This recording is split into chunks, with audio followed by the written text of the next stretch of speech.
Pikiranku mendorong aku menjawab karena hatiku tak sabar. Sorak-sorai orang fasik hanya sebentar. Sukacita orang durhaka hanya sekejap mata. Walaupun keangkuhannya sampai ke langit dan kepalanya mengenai awan, ia akan binasa selama-lamanya. Gubahan beberapa ayat dari Ayub pasal ke-20. Renungan kita, satu hari satu pasal dari kitab Ayub. Hari ini Ayub pasal ke-20. Di dalam judulnya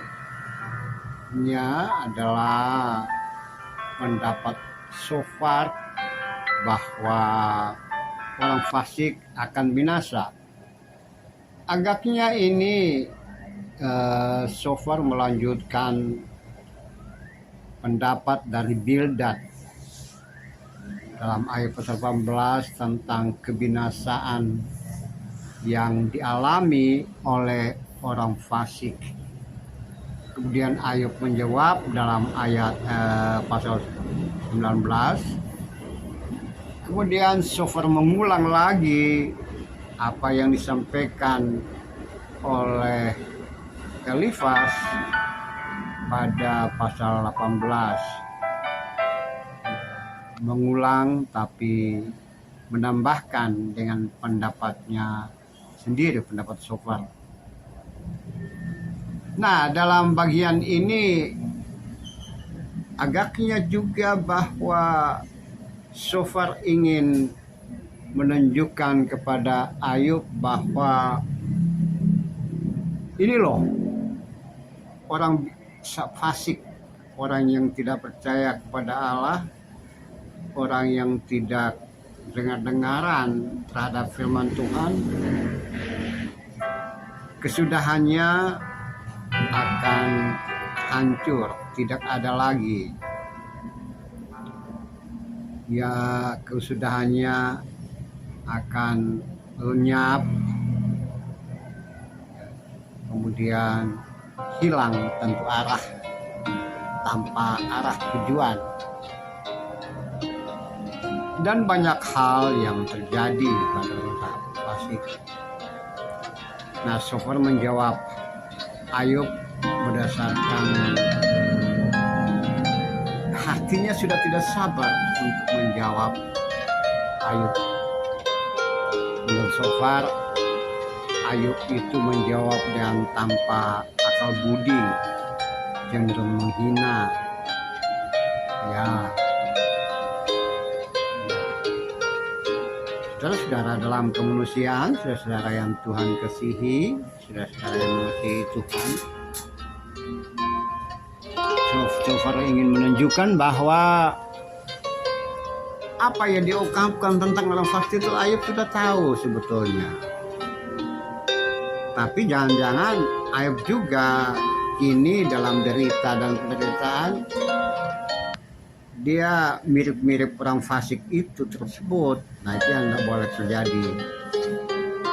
Karena orang fasik walaupun keangkuhan sampai di langit atau kepalanya merasa hebat, dia akan binasa. Kesudahannya akan berakhir dengan kebinasaan. Nah, saudara-saudara dalam kemanusiaan, dalam konteks tersebut kita memperhatikan bahwa Shofar mempunyai momentum yang sangat pas, yang memilih menanti waktu yang sangat pas untuk menjawab Ayub. Dan ini pun juga bisa saudara dan saya gunakan dalam percakapan sosial,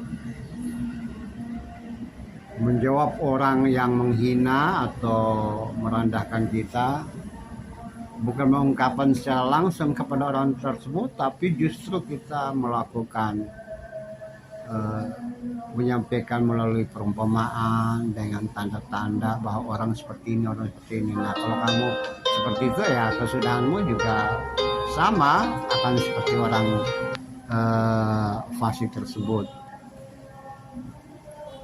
Ya, kita tidak terlalu jangan terlalu cepat menjawab orang yang menghina, orang yang menjawab kita dengan tanpa pengertian, tanpa pemahaman, tanpa akal budi.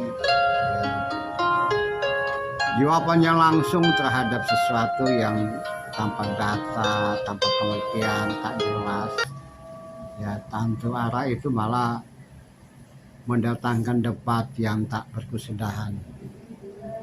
Itu hal yang pertama. Hal yang kedua, suara ingin menunjukkan bahwa kesudahan manusia yang fasik. Ini bisa saja kita temukan dalam hidup dan kehidupan setiap hari, bahwa interaksi sosial kita, pekerjaan, kuliah, keluarga, famili, masyarakat, atau di mana saja berada, pasti akan bertemu dengan orang-orang yang seperti diungkapkan oleh Ayub ini, bahwa ada orang baik, orang bijak, orang bakal budi, namun ada juga mereka yang bisa disebut sebagai orang fasik, orang angkuh, orang sombong, orang merasa pintar atau sok pintar. Nah, orang-orang seperti itu kalau kita jawab dengan hal-hal yang bersifat data, bukti, mereka enggak mau tahu, mereka punya kebenaran sendiri. Ya merasa sudah di situ, ya orang lain tidak pernah tahu. Ya. Nah, orang seperti itu mereka akan hilang, ya, tak berbekas. Ya. Mereka akan dikenang bukan orang yang mau menyampaikan orasi dan narasi edukasi, bimbingan, binaan, sukacita, damai, tapi justru dikenang sebagai orang yang penuh dengan kelaliman, kejahatan, keangkuhan, dan kesombongan. Nah, kesudahan mereka sudah jelas, kata Sofar di sini, bahwa Allah akan membuat mereka binasa pada akhirnya.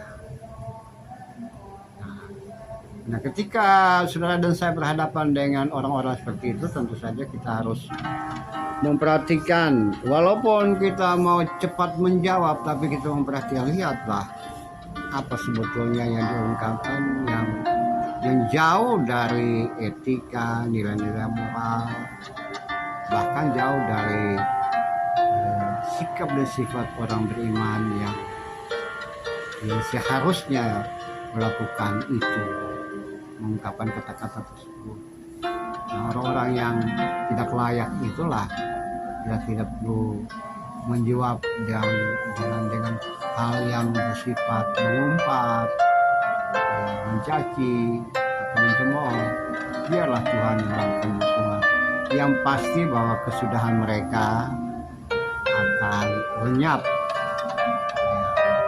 keangkuhan mereka akan jatuh, apa yang ada pada mereka akan hilang karena mendapatkan hukuman dari Tuhan. Saudaraku, dalam kemuliaan, mari kita lakukan yang terbaik di dalam hidup dan kehidupan. Terpujilah Tuhan Yesus Kristus. Haleluya. Amin.